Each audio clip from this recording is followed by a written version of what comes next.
Hello, আমার নাম মোমেন। আমি বাংলাদেশ বাংলাদেশী কানাডিয়ান।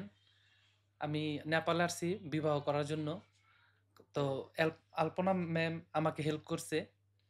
আ তার অনেক এ এক্সপেরিয়েন্স আছে এবং সময় খুবই কম লাগে। আ তাছাড়া টাকাও কম রাখে, খুব ভালো।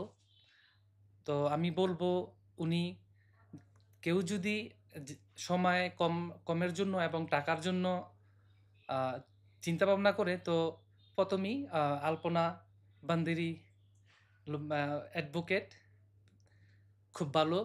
তো আমি really happy because and she helped me a lot. And first things I consider, and she also try best her to make me satisfy. I'm really happy because I got real help for her. Thank you so much.